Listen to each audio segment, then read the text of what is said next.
Welcome to the What If Podcast right here on YouTube. I'm Derek. This is Zach. That's Jake. That's Jake. Nope, that's Oh no, you're on the wrong side. Are you not on the? Oh dang, that's a bummer. You're on the other side of me. That's Jake, right? Oh wait. Beep. Beep. Big fist bump. I like the limp wrist, just like barely fist bump. It was nice. Hey, thanks so much for listening to us. You want to find out more about the What If Podcast? Go to believeinthewhatif.webnode.com. That's believe in the what if, all one big giant word, .webnode.com. You can also watch all of our stuff right here on YouTube.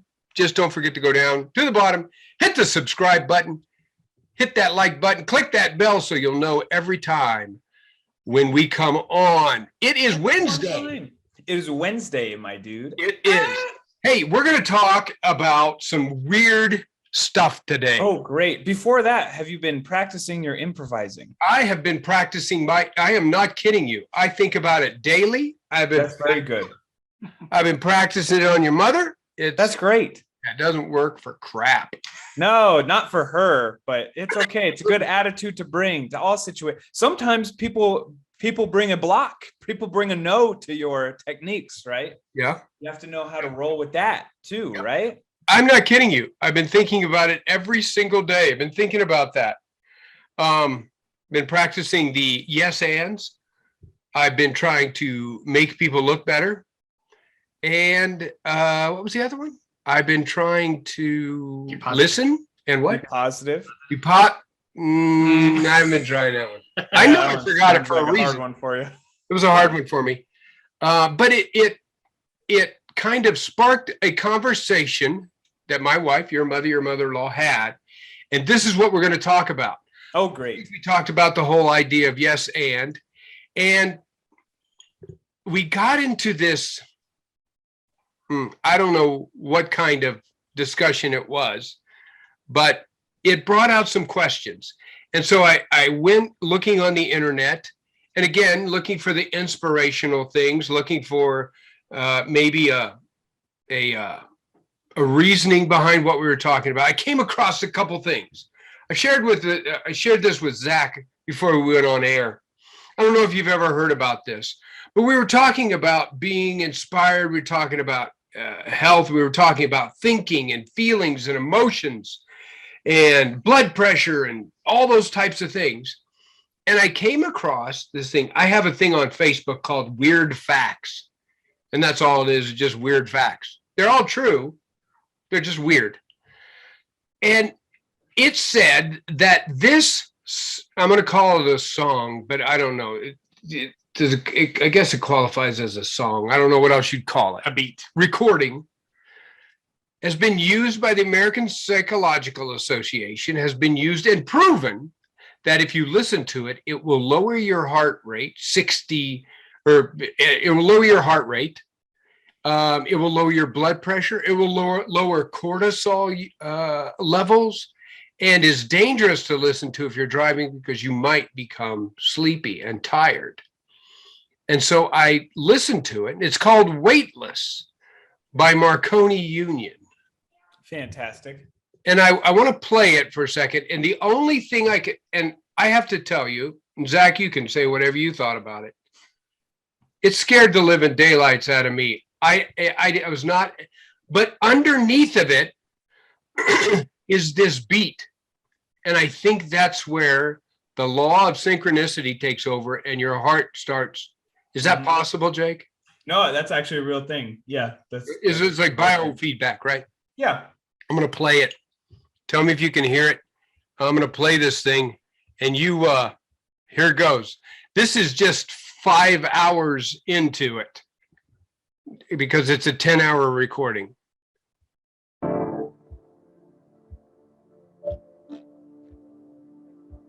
You hear the beat? Yeah, I can hear it. Can you turn it up at all? Yep. Let me turn it up here for you.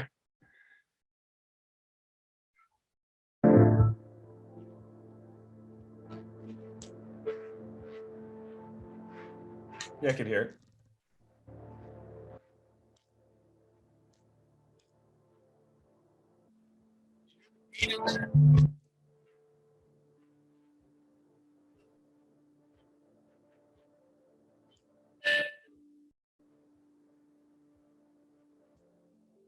Simply horrifying.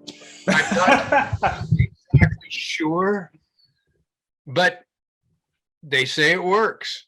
Was it horrifying because it worked on you, or was? No, it gave me anxiety. Oh, why? Although the beat was soothing, the boom. Right. The actual rest of the stuff was kind of scary. In what way? Like scary? Like I don't know. something was trying to get you? Like it made you think of something scary? I don't know. Just bringing up past drama. It probably was hella tight. That'd be hella tight, bro. What do you think about things like this? You're a PT dude. You get. I think they're great. You got to think how many people are affected with generalized anxiety and specific anxiety, right? Absolutely. That's what I'm talking about. How many people? It's like there's nothing wrong with having another tool. Like if that can be a safe space for somebody, and if that can help somebody out, then I think that's fantastic. What do you think of it, Zach? I mean, what was your reaction if you had to sit there and listen to that for 10 hours? Well, I'd probably be asleep for probably 9 of those hours. You think it would put you to sleep? I do listen to like ambient noise, like white noise stuff when I fall asleep. And so that's similar. It's not music though. It's like just one sound. But anyway, we're here for information purposes. And so, if you do suffer from anxiety, if you have trouble falling asleep, if you'd like to get your blood pressure down, give this a try. I don't know how it could hurt. It's called Weightless by Marconi Union. There's an official 10-hour version on it. I suppose if at the end of 10 hours you're not asleep, something else is wrong. Yeah, man. So, but yeah, I thought it was interesting, and I thought he'd give it a try. I'm going to give it a try. That's good. I'm having trouble sleeping. I thought I'd give it a try and see if it helps.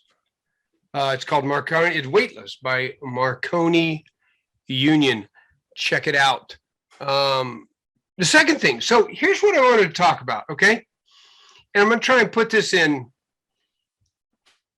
So I've got to go back a little bit and tell a story, just a little story to get this. You got to set it up, man. You got to set it up before you dunk the ball. You know what I mean? My wife and I, we've been trying to walk. I'm familiar. I know who that is. I know who she is. Maybe the listeners don't. We've been trying to walk an hour a day. Nice. And so when we walk, we have these discussions, and we got into one discussion about something the way that I thought about something and the way that I felt about something. Okay, this is what I've thought, this is what I believe, and this is the way it makes me feel. Okay. And then our next walk, she then brings up this idea because her immediate reaction was, and I'll say it in a nice way, was to convince me that my thinking was wrong.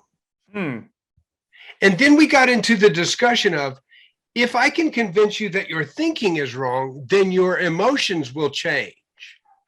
It's interesting. And so I began looking up, and we began this discussion of, do our thoughts create our emotions, or do our emotions create our thoughts. I began looking that up on the internet, came up with this interesting question of, are we a body with a mind? Are we a mind with a body? But the discussion was that, I mean, that's really it. And that's kind of the discussion that I want to have. What drives our emotions? Can emotions be controlled? And if we control our thinking, can we then control our emotions? When I looked it up, I'll give you an example. An example was this. The question came out was this. Has there ever been something that you were sad that you didn't have?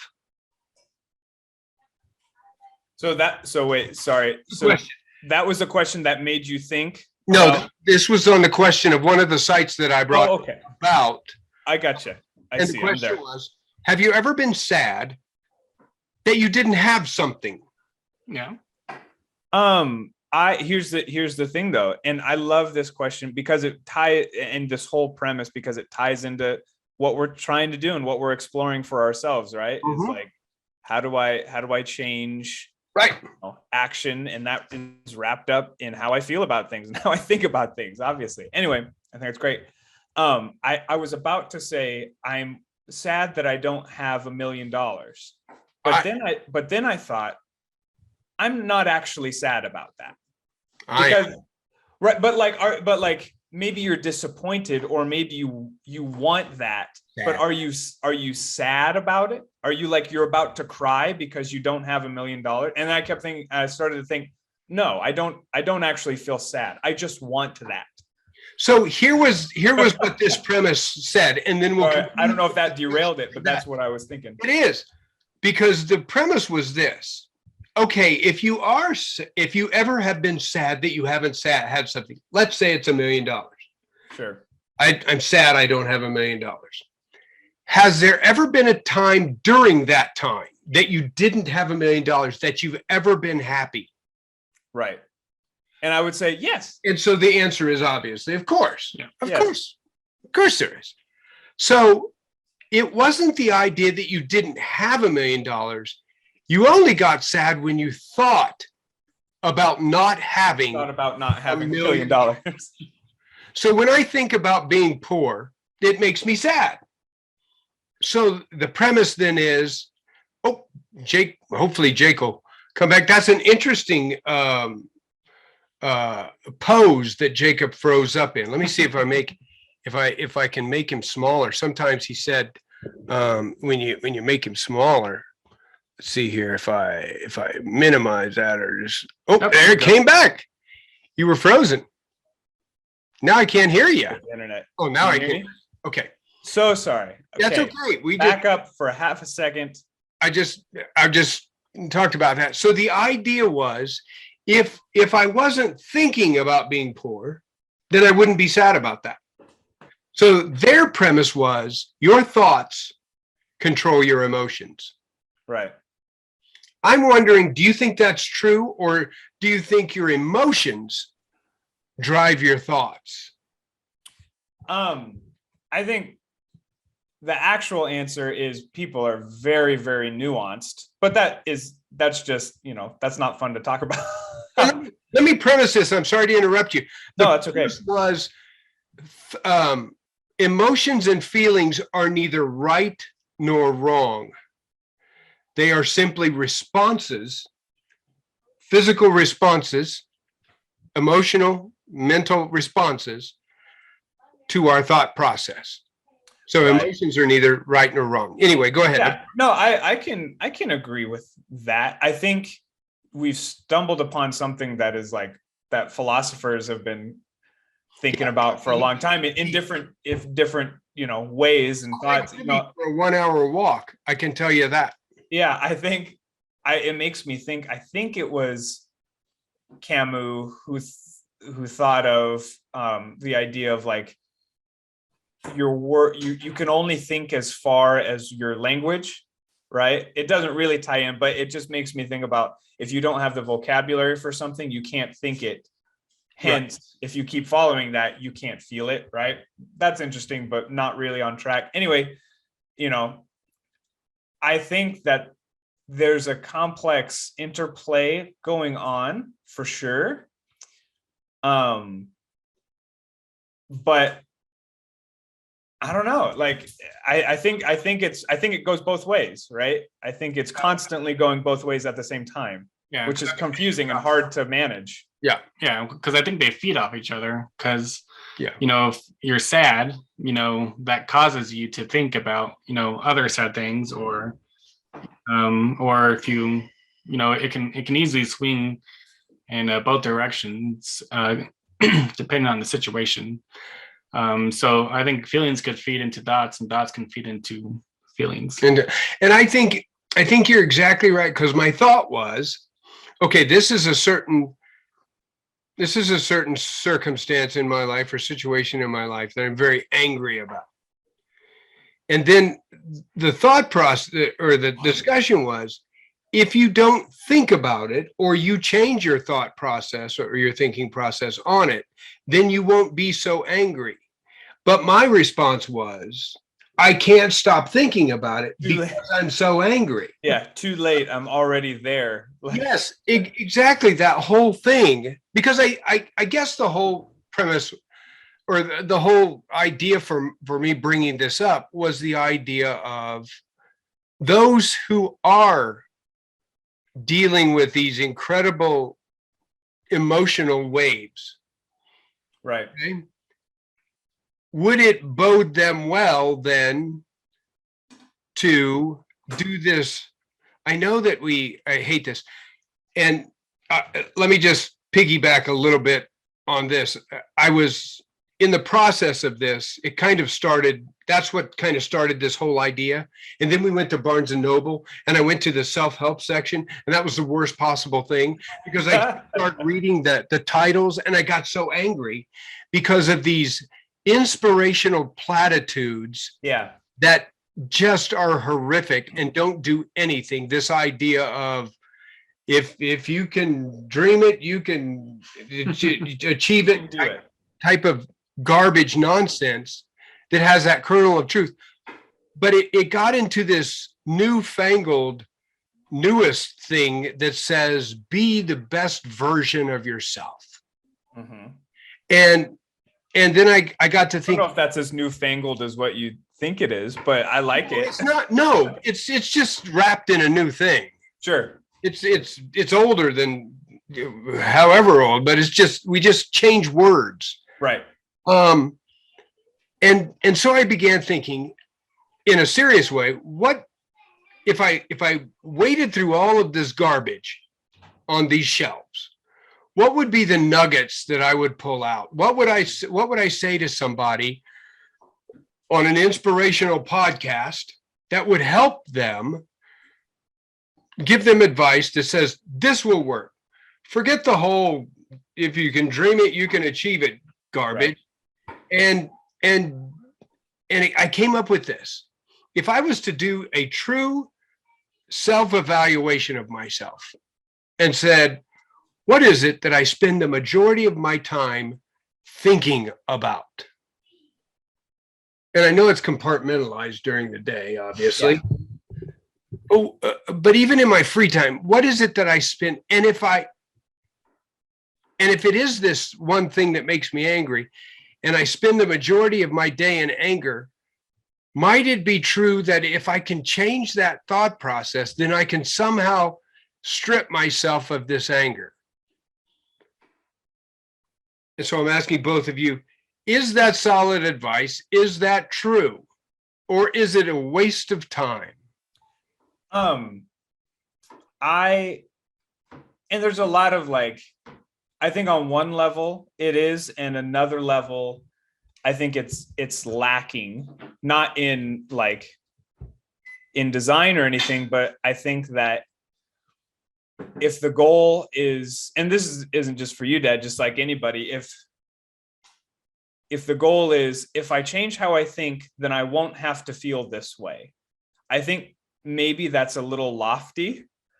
I don't know. I think that, and maybe it's just coming from personal experience, but, taking a component of that and trying to find some form of self-acceptance in that way. Not to say, well, I'm just angry. I don't mean that, or I'm just lazy or whatever. I think what I'm trying to say is you have a part of you that wants to change and to honor that part. And you also have a part of you that is hurt in some way, and how we shouldn't just glance over that. You know what I mean? Honoring the part of yourself that is the feeling just as much as you honor the part of yourself that is the thinking. I think that's what I'm trying to say. Damaged goods. Well, I guess what I've just been thinking of is that's kind of, I guess what the gospel is you're fixating your thoughts on Christ and making him big so that your problems seem much smaller, and training your mind to go to Christ first and to,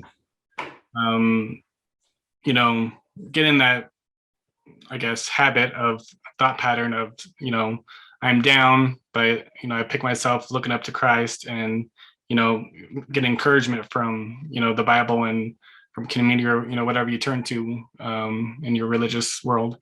And that trains your thought process to help you move on from troubling times or sad times.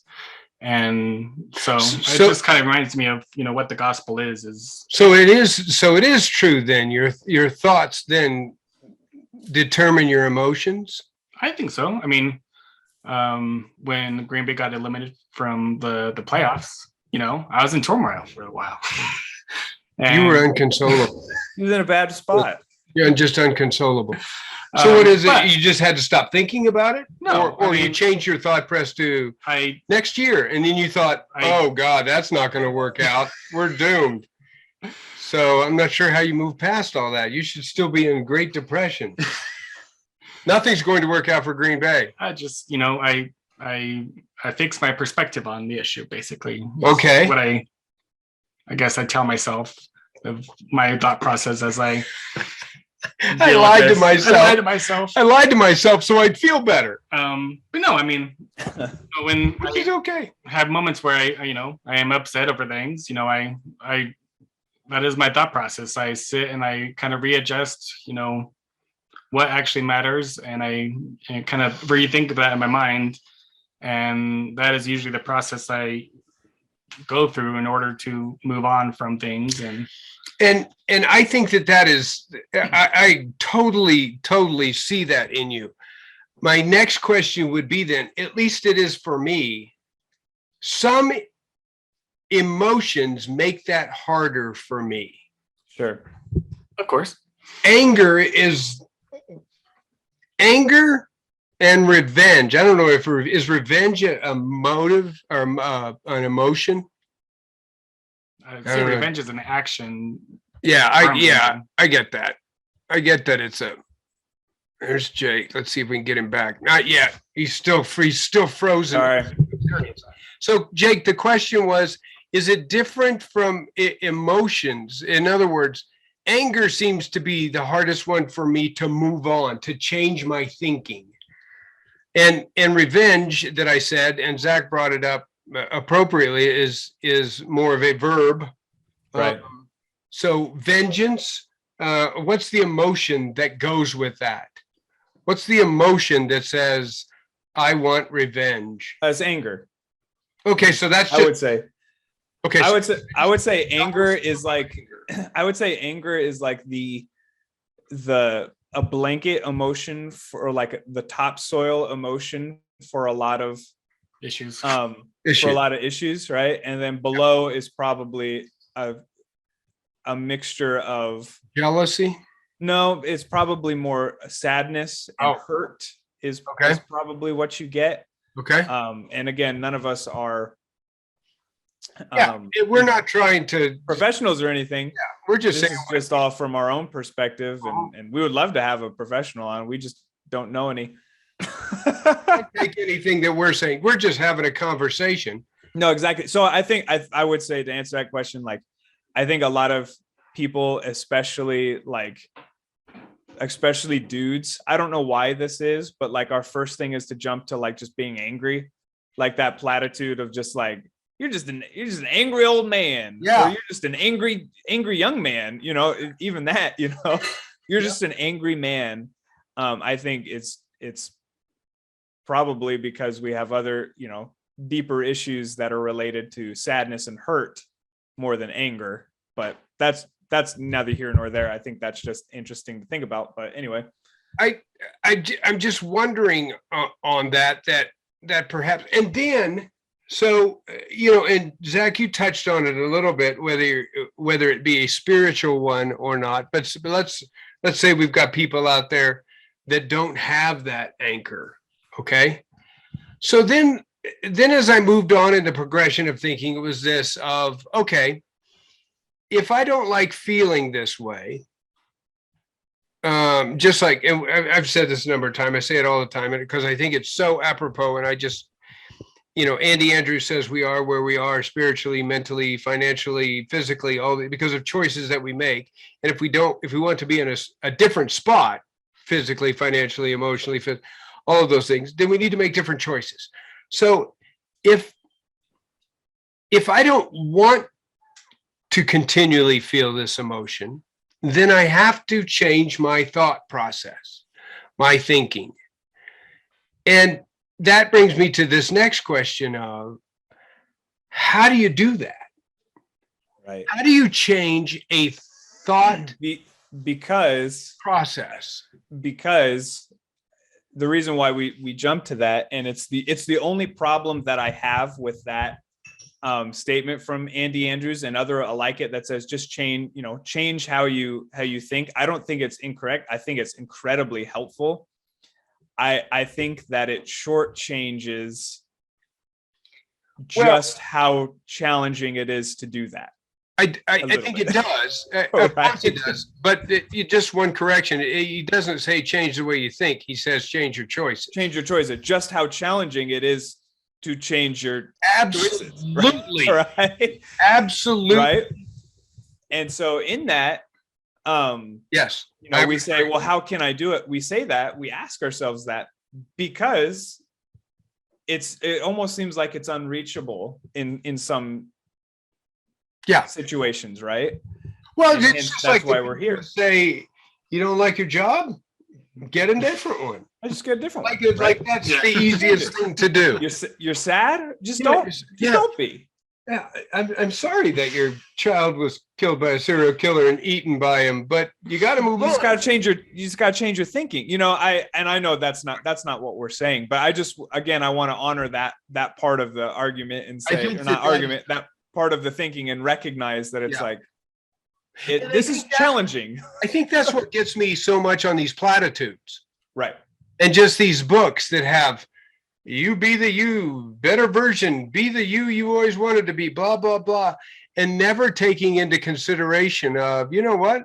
I'm a single mom with 3 kids and I work 4 jobs.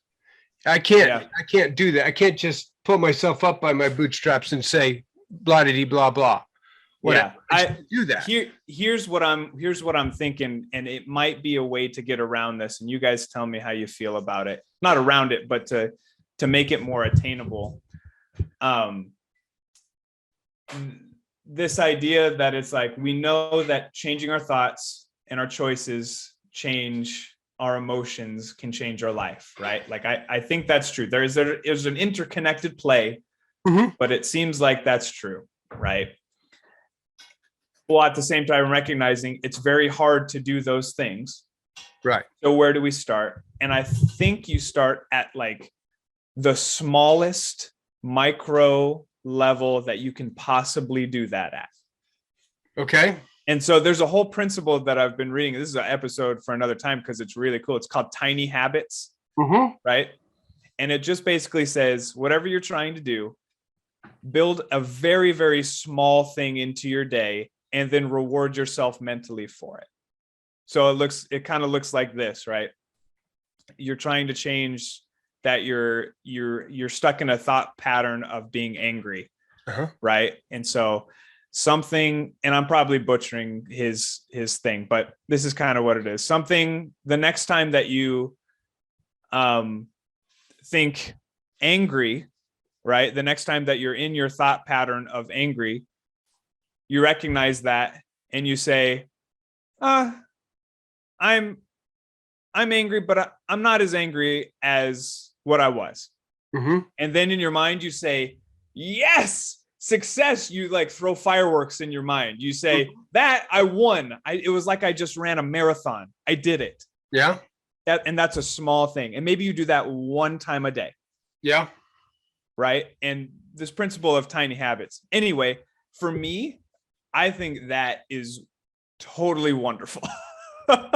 And that is like, it's an interesting concept. so like, what do you think about that? Do you think it really is just like start small, or do you think it's like you have to go big with it? I think, and Zach, you can pipe in whenever you want on this. I think thinking, you know what? I can't help but use a line from Star Trek. I just can't. I just keep thinking about what Picard said. You know, Picard said in one episode, it's called The Drum.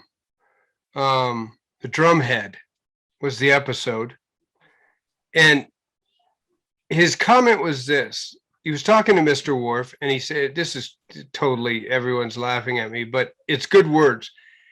He said, I think when one has been angry for a very long time, they get used to it like old leather, and it becomes so comfortable that you don't want to take it off.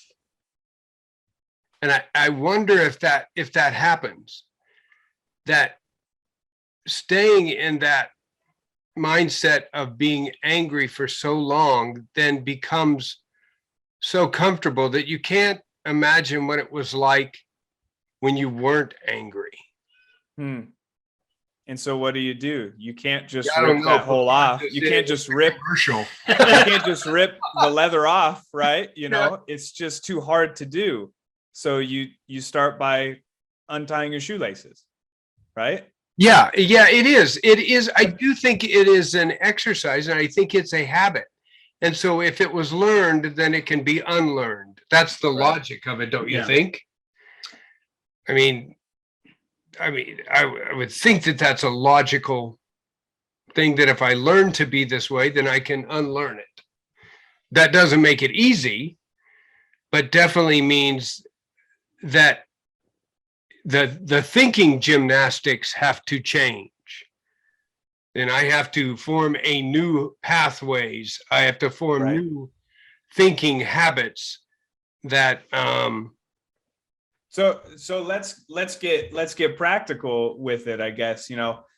And we could use your dynamic, or we can use any other thing. Like, if I'm trying to change the way that I think and I'm going small with it, if I'm untying my shoelaces of my leather armor, what might that look like for you, Dad? I'm gonna think of something for me that I'm trying to change in my thinking too, you know. And that what's the smallest version of trying to retrain that you can imagine? And it's not just, when I'm angry, I just say that I'm not, you know. It doesn't have, it's not that, right? You know, it's even smaller than that. I'm reminded of a movie, and I can't remember the name. See, good for you. It was a book. There's a Surely you didn't read the book. No. Okay. I didn't think so. But you okay? Don't call him Shirley. Black Jesus, and there was a controversial that there's a The Shack. The Shack. Yes. So in the movie The Shack, and probably the book, there's a moment. If you don't know anything about The Shack, here's a spoiler alert for you. It was like one of the most popular Christian books of like ever. So so this father has lost a child, and the child was murdered, and God is speaking to him and says, you need to say that you forgive this person and to move on. And he says it, and it says, I don't feel any different. And then God says back, well, you're probably gonna have to do another 100 or thousands of more times. So just kind of something like that is where you say, you know, like you said, those tiny steps of just saying, you know, I forgive this person, or, you know, just whenever you start to feel these moments, repeating a phrase or repeating a word, or, you know, an idea, you know, will be those tiny steps. And, you know, it might, the first 100 times might not do anything, but, you know, eventually you might start moving in a direction where you can start healing from this, whatever has been hurting you. And I think that's obviously, you know, that's the answer. And, you know, I came to that a long time ago. But here's the problem. The problem is It's when a long process. it is a long process, but the problem is this, is when, and either in my circumstance or anyone else's circumstance, is because then you take on a whole nother set of these parameters in this dynamic. Yeah, I don't want to stop being angry. Yeah. That's the problem. So then you get to a point that you say, well, then there's nothing you can do about it. You're screwed. There's just really and so that becomes my choice. That's a choice. So obviously the Andy Andrews quote applies there of, you don't want to feel that way, make a different choice. And so the thing is that I don't think that's not unrelatable to anybody who might listen to this. I'm sure it's totally relatable. Yeah, absolutely. We choose. I don't want to be something different than angry. You haven't gotten tired of wearing your leather yet. Yeah, there's that side of you that you look at in a logical sense as you look at yourself in the mirror and you say, dude, you got to get yourself together. This isn't right. This is eating you up. You got to, and then there's this, and then you turn around and you're like, yeah, but you know, it is the leather that you're like, you know, I'm comfortable with that. So it is, I think the whole point is, I think it is something that we can actively participate in trying to manage. But just like you said, Zach, it's a repetitious over and over and over. Like you said, Jake, the baby steps, the untying the shoe, you got to keep going. It has to be the new habit, has to take over the old habit. You got to want the change more than the present circumstance. All those things I think have to fall in line. And everyone, it's like this rabbit hole. It's like being on YouTube where you just can't figure out how you got where you were. It's Shrek and the layers of onion. You can keep going. It is that everything then digs deeper. If you decide, I don't want to feel this way anymore. Okay, then what do you have to do that? And then you say, you know what?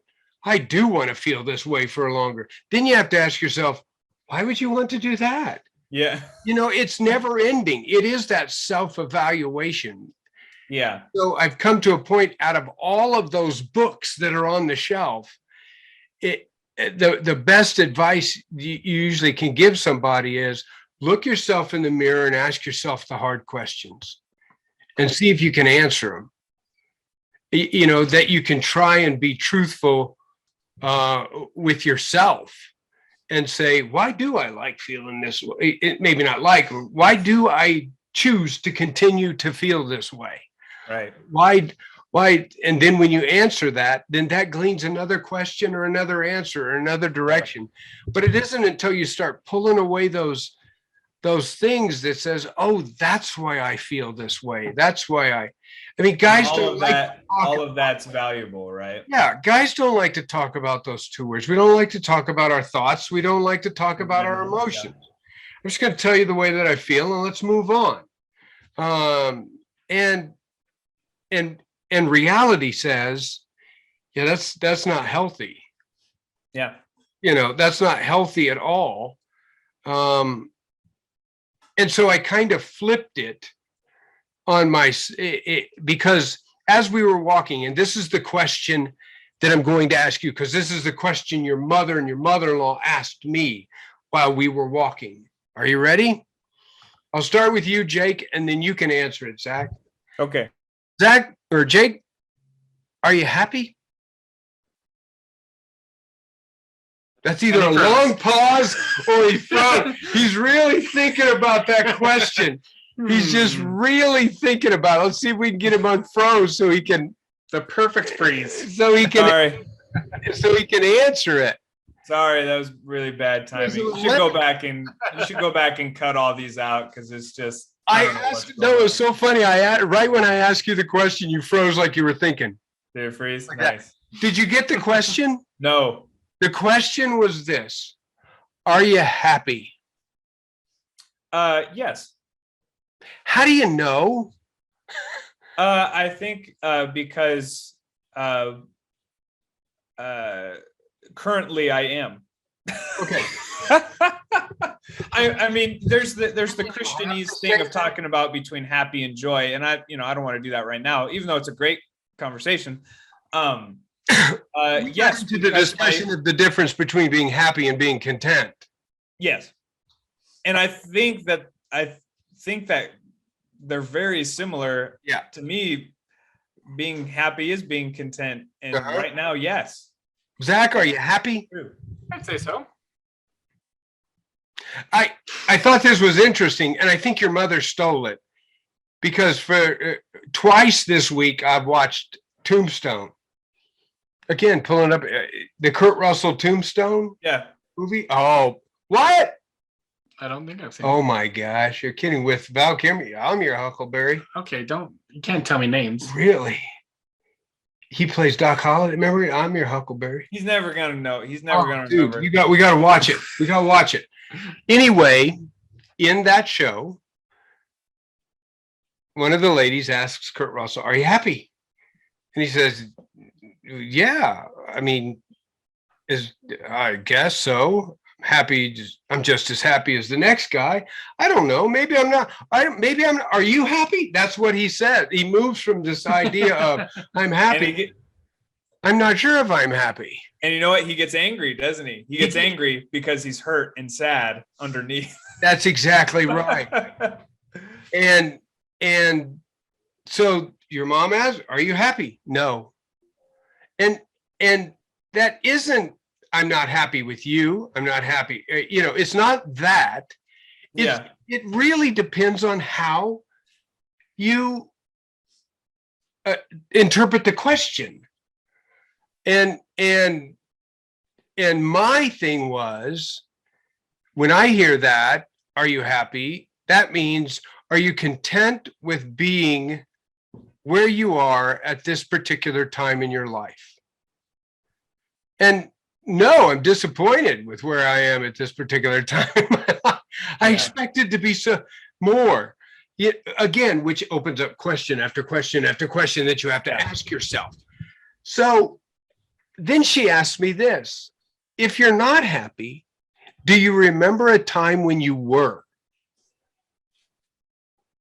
And I said, no, I don't remember a time when I was happy. But again, I'm using this parameter. There were lots of times that I was happy with my family, happy. Sure. Lots of times I was happy. And it goes won this World Series, for crying out loud. Bears won in 1985.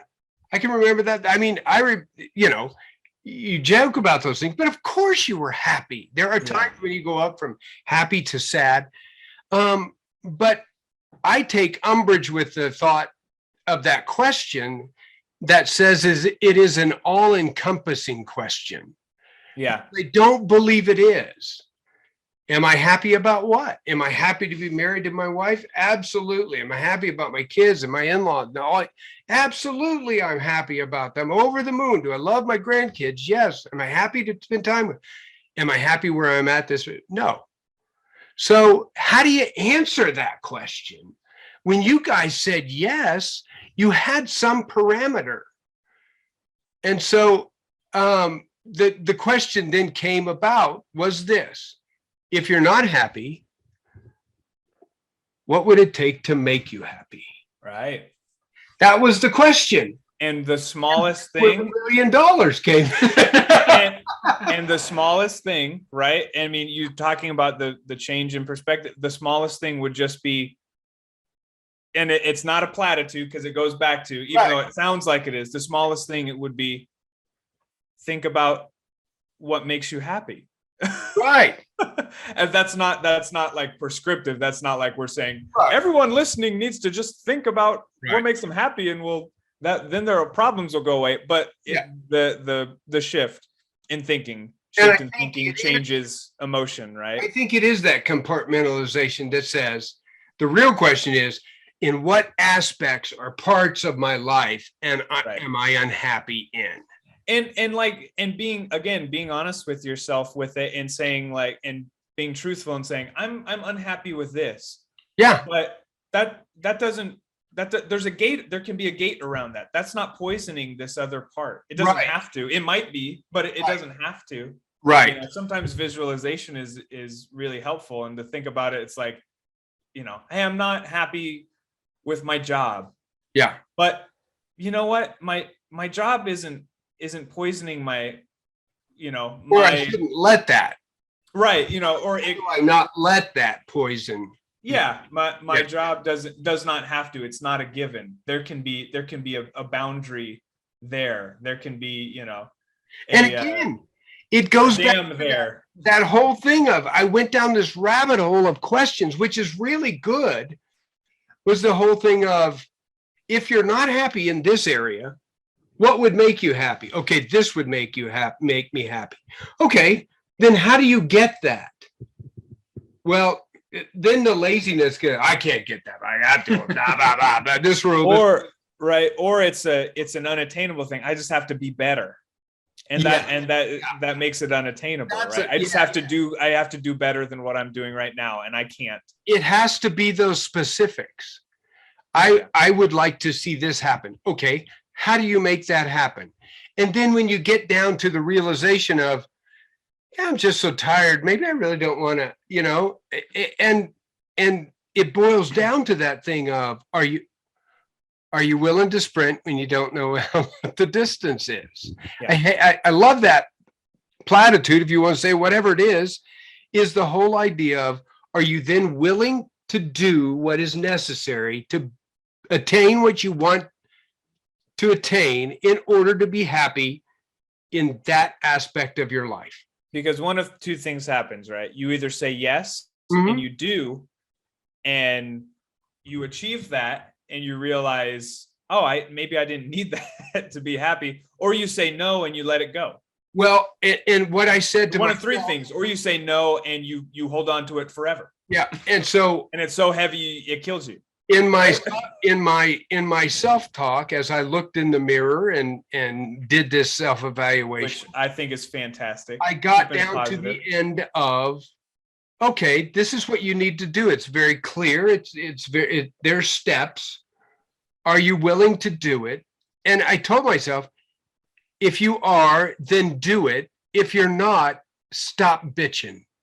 I mean, that's what I told myself. Well, I mean, And then I was very angry with myself. I thought that was very rude. How That rude. reflection sure is rude, isn't it? My self-reflection was rude. and you can have unattainable things that you're angry about Sure. that you Yeah, can move on from. Right. I moved on from at the age of 35, I realized I was never going to be a Major League Baseball player. And that's not even a joke. Yeah. It's just like serious. It's like that had always been a dream of mine, always. And then somehow, I don't know why 35's magic, but I thought to myself, my God, that's not going to happen. I don't know why I didn't realize that 20 years ago. And I was able to move on. And I was like, and I cried and went, yeah, and moved on. But yes, go ahead. I'm sorry to interrupt you, but yeah, that's Yeah, true. I mean, it's part of, I guess what I was saying earlier is, if you can apply perspective to certain things of your life, even though they might not be attainable, or something you can attainable that might just take a really long time to get to, Right. you can adjust your perspective and be happy in those moments. if you practice at your, the right perspective, which is always easy to say, but crappy in the middle of it. Yeah, because that was exactly what happened, Zach, I ran into that problem on one of the things. As I was thinking, I got to a point of, can I do this? Of course you can. And then the question came deep from my soul, do I have enough time left to do it? And that's when I thought, and of course, no one can answer that. You're like, maybe. But realistically, in an average sort of way, do you have enough time? And yeah, but you got to get started. It was a very interesting conversation. I wish I would have written it down, that I had with myself, of this self-reflection. And that's when I thought, if there was any kind of book that would help, this would be it. It's cut through all the crap and say, just get truthful with yourself and ask yourself questions and answer them and be truthful. Yeah. And the rest of the dream it you can achieve it crap can go down the toilet, because you don't need platitudes. You need to ask yourself honest questions and then adjust from the honest answers. Right. When I answered, you know what? I want to stay angry for a little bit longer, I was okay with that. Well, and it was almost like, okay, so all right, we'll revisit this. Right. It's like, okay, that's honoring to yourself, right? And just it does, don't let it poison other parts of your life. right. And in that way, you were truthful and you said, no, I want to be angry. Let's revisit this later. Mhm. Yeah. Instead of saying, I want to be angry and I suck for that. And Yeah. and I'm just terrible and there's something wrong with me. Like it This self breaks that cycle, even though you're still angry, which Sure. you Yeah. don't want to be, but you do want to be, right? It breaks it and it changes it in a very small way. Go ahead, Zach. You were going to say something. well, and I was going to say, there's some things where, anger is not a bad thing. There is such thing as healthy anger, Sure. and, that can bring you in a good direction, depending on the situation. Right. I don't think this is one of them, but I agree. I don't think so either, but that's, I agree. I agree. Yeah, I do. Maybe on your Not in my situation, but in other situations, I'm sure it is. But yeah, in general, Yes, it can be motivating, it can be changing, it can be thought provoking, it can be all of those things. Absolutely. I think it is. I think it can be a very useful emotional tool. But cautiously. Cautiously. And here's the thing, as I share my self-evaluation journey, my first inclination was to lie to myself. Mm.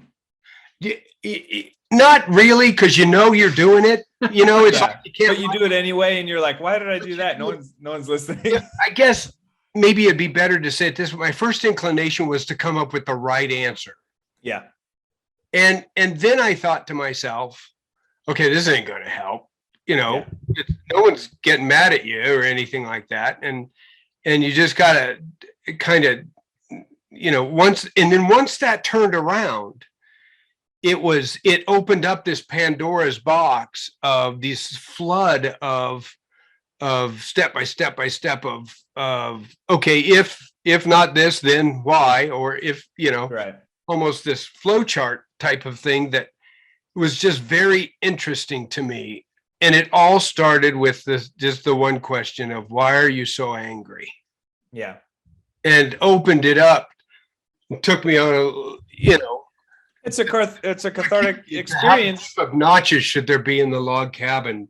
Yeah. Well, you got to think and do you feel like you move forward in that, in whatever this process is, right? Like, do you feel like you came forward in any way? Not forward as in I moved laterally, being better or anything like that, but I would say that I moved laterally.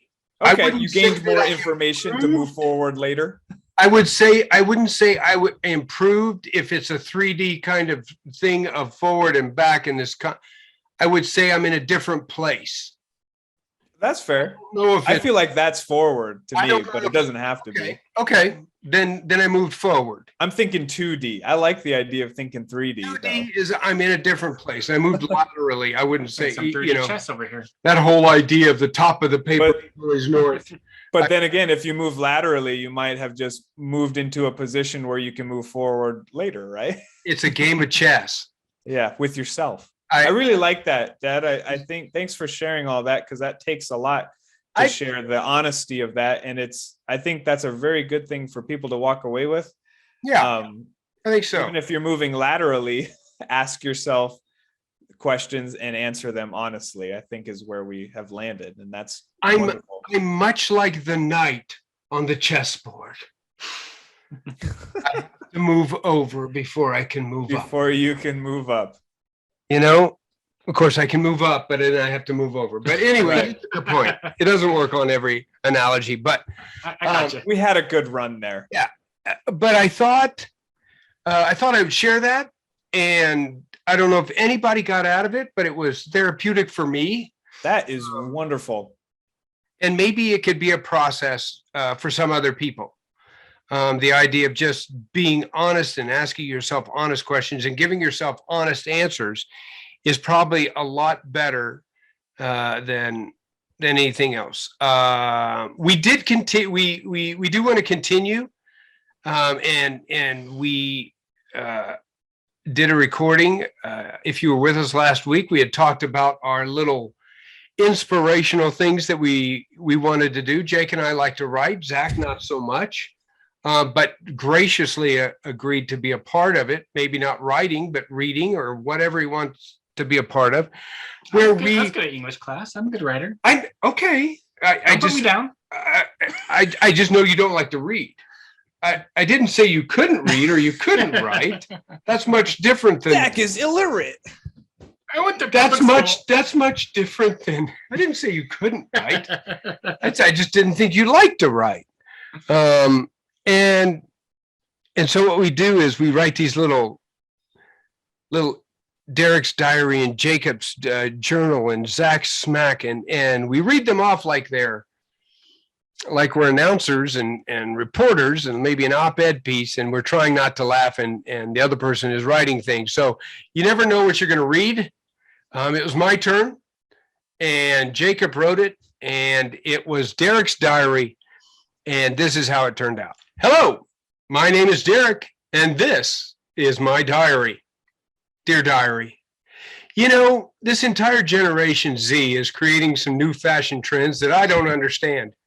And everyone knows that if I, a man in his 50s from Indiana, is having trouble understanding something, that must mean it's entirely evil and filled with the spirit of the Soviet Union in the 80s. Oh, diary, why is it so hard to pick out a pair of jeans? Are flare jeans in? Will I dishonor my family if my waistline doesn't cover my nipples? And most importantly, can I wear skinny jeans to rave downtown next week, or will the teenagers make me cry again? Either way, I put together a list of all the fashion that I, Derek Jeremichael Hutchison, believe is in and always will be. White sneakers are in. The more they smell like a garage and a freshly mowed lawn, the better. Them babies be hella tight. Number 2, tucked in shirts, they're in. To quote the late great former president Tony Stark, that's how Dad did it, that's how America does it, and it's worked out pretty well so far.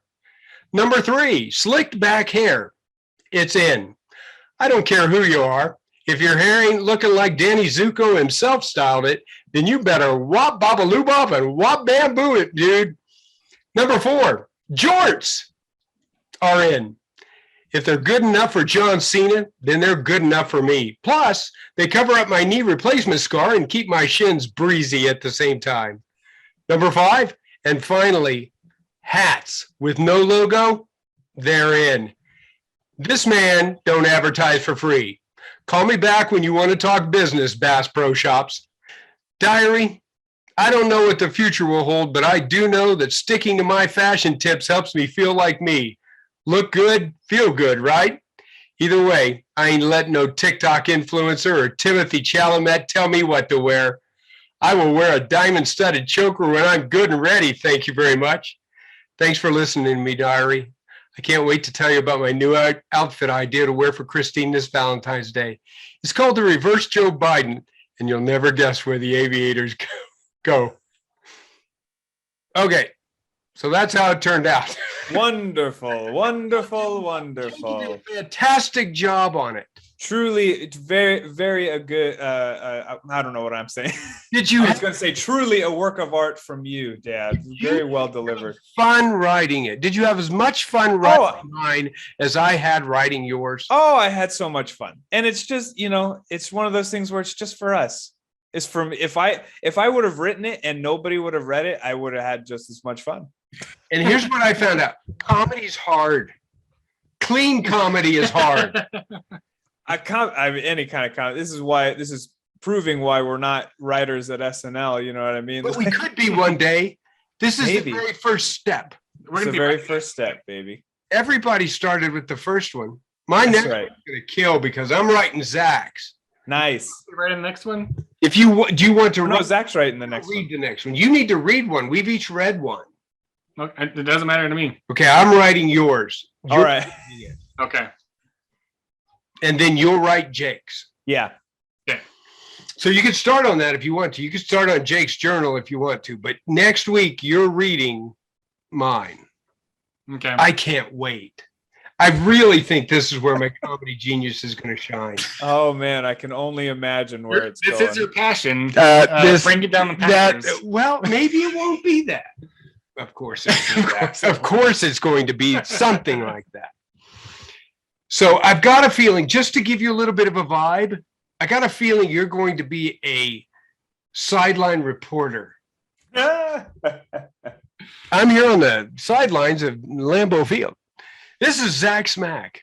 Anyway, I'm curious if this is gonna just make you laugh more. that's the only reason. It's like, isn't that hilarious, Zach? You're You're like, cracking it's just up. not funny at all. Come on, dude. You're not going to laugh a bit. I'm going to absolutely He's gonna love be just the giggling. fact that you have to say the things that I'm writing. Giggling to himself, so proud of himself. Jake, yeah,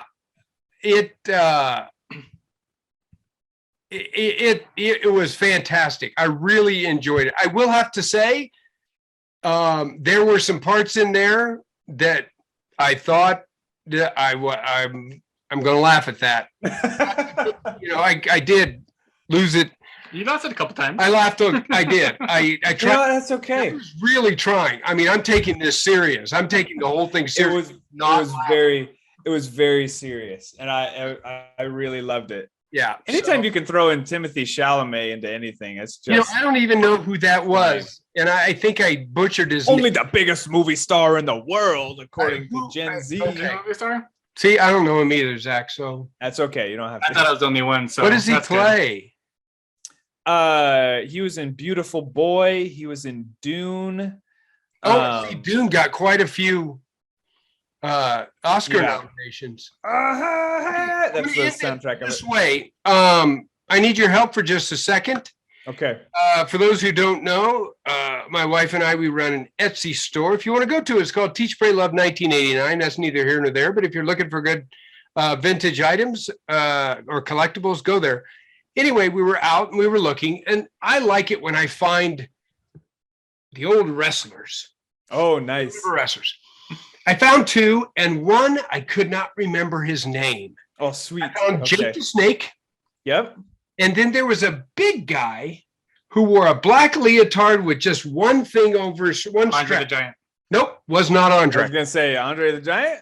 No. What? Big Show. Big Show. That's Big what Show? it 'Cause was. they wore the same thing. They literally had the He just same had one outfit. strap. It was the Big Show. Big Show. Well, it's the big show. Yeah, buddy. I That's knew good if I stuff. asked you guys that you would know. Anyway, that leads me into if you are looking for collectibles. The biggest show in town is here. Biggest Teach, show in Pray, town. Love, I love 1989. it. 1989. Go check it out. You'll absolutely love it. Good prices for all your unexpected collectibles. Okay, we're going to let you go. And Wonderful. we will be back next week when Zach Smack will be on. And anything you guys want to bring to the table. I laid my soul bare today. Oh, I think it's Zach's turn. It's Zach's turn to bring it to the table. We bring something. So Zach, you're bringing something. A He's gonna topic. bring it. It's your turn. He's gonna just bring it. And of course, there is not, and if it's really on your mind, by the time we meet next week, the Super Bowl will have been completed. Do you want to talk about that? Whatever you want to talk about, Zach, it is up to you. You're the one. Okay. So for everybody here at the What If Podcast, we want to thank you. We want to remind you, hit that subscribe button. We need more subscribers. Set that YouTube algorithm going. Hit that like button. Click that bell. Oh, wrong way. Wait, how do I move over there? I don't know. Do I go this way? Nope, you got to go this way. Go back the other way. And right there. Ding. It's not on my screen, but that doesn't matter. It is on my screen. Oh, beautiful. For Jake, for myself, for Zach, everybody here at the What If Podcast, thank you guys for listening. And we will see you next week.